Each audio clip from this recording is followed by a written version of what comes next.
Now, today we are study basic properties of electric charge. So we have seen that there are two types of charges, positive and negative charges, and their effects tends to cancel each other. Student, अगर एक for example एक आपकी for example +4 coulomb charge body है और दूसरी -4 coulomb charge body है, when they connected with each other, ठीक है स्टूडेंट, देन नेट चार्ज क्या हो जाएगा स्टूडेंट आपका 0 coulomb. Means these positive and negative charges जो उनके इफेक्ट्स हैं वो एक दूसरे के ऊपर क्या कर सकते हैं student, cancel with each other.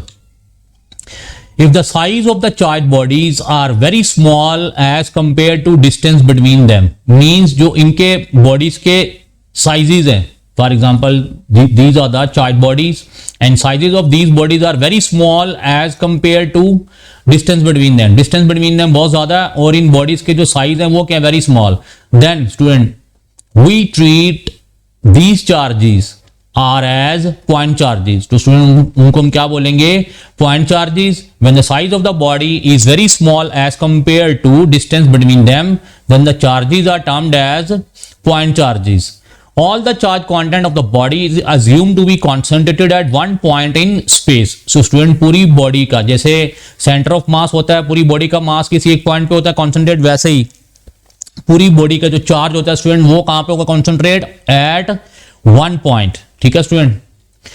So next property additivity of charges. If A system contains 2 point charges Q1 and Q2, the total charge of the system क्या होगा student, algebraically Q1 plus Q2. उनको हम क्या कर देंगे student, add कर देंगे. Q1 plus Q2 is the total charge of the body if system contains 2 point charges.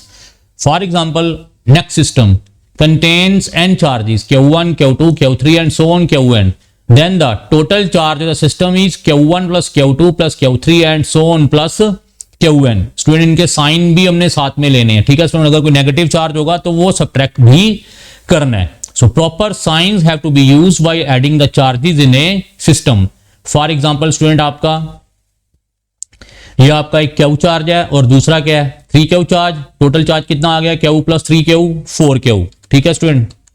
अब नेक्स्ट स्टूडेंट आपकी बॉडी फॉर एग्जांपल किसी बॉडी में +5Q कूलम है और दूसरे में क्या है -7Q.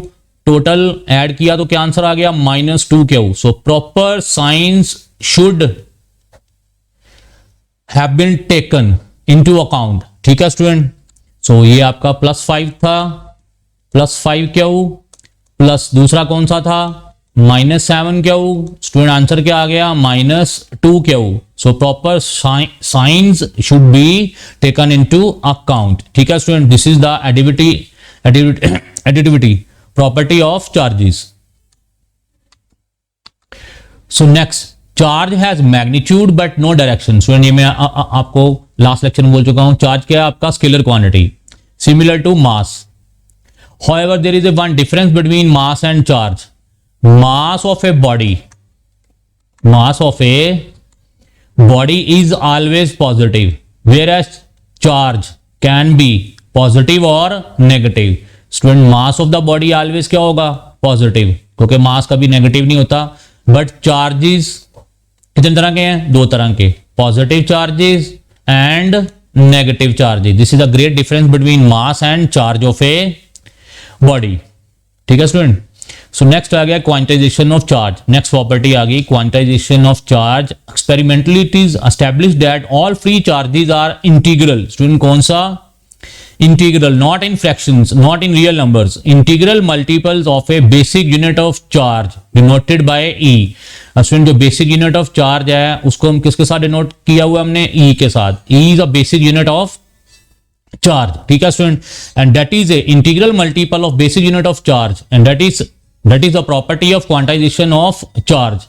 So thus charge Q on a body is always given by if there is a body contain n charges. So student total charge कितना आ जाएगा, Ne. अगर वो पॉजिटिव चार्ज है तो प्लस आ जाएगा, नेगेटिव चार्ज है तो माइनस आ जाएगा. and E is the basic unit of charge, and if body contains n charges, total charge is Ne.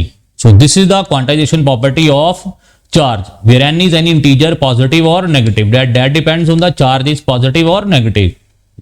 So the basic unit of charge is the charge that an electron or proton carries. So E is the basic unit of charge, that is the charge carried by an electron, एक electron या एक proton ने जो carry किया हुआ है, that is the basic unit of charge, and basic unit of charge is E, that is charge carried by electron or proton, and its value is 1.6 into 10 is to power minus 19 coulomb. ठीक है student. So by convention, charge on electron is taken as negative and charge on negative and is written as minus E, and charge on a proton is written as plus C. ठीक है student. So the fact that the electric charge is always an integral multiple of E, तो उसको क्या बोलेंगे student, उस property को quantization of charge. So Q is equal to NE. This is the property of quantization of charge. अगर वो charge आपका positive है तो प्लस, अगर वो नेगेटिव है तो क्या आ जाएगा, माइनस NE.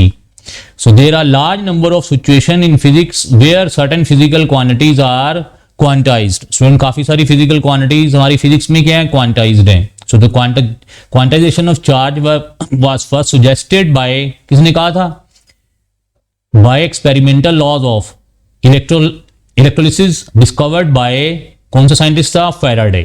कौन सा था, Faraday.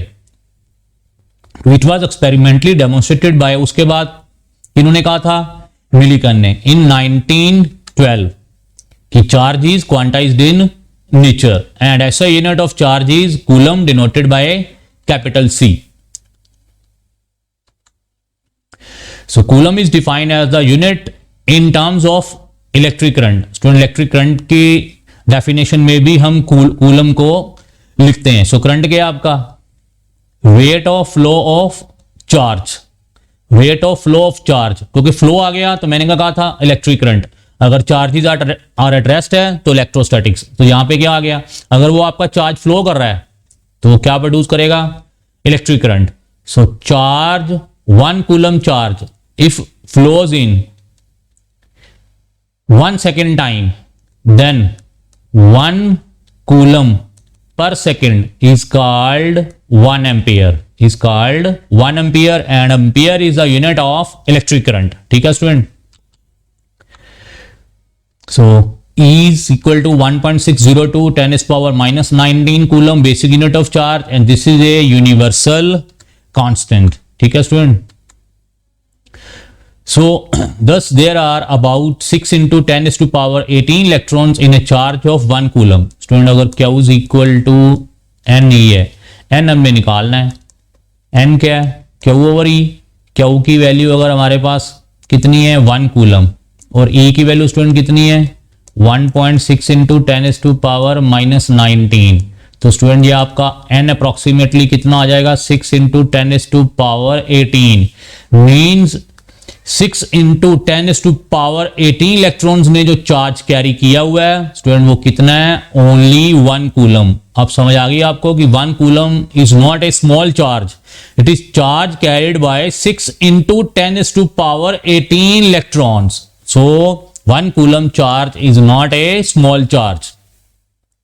So electrostatic charges of this large magnitude are seldom encountered. So that's why हम स्टूडेंट चार्ज के साथ कौन सा यूनिट यूज करते हैं, smaller units. For example micro coulomb, milli coulomb. ठीक है स्टूडेंट, ठीक है student, because 1 coulomb is not a small charge. So that's why micro क्या होता है, 10 is to power minus 6, मिली कितना होता है, 10 is to power minus 3.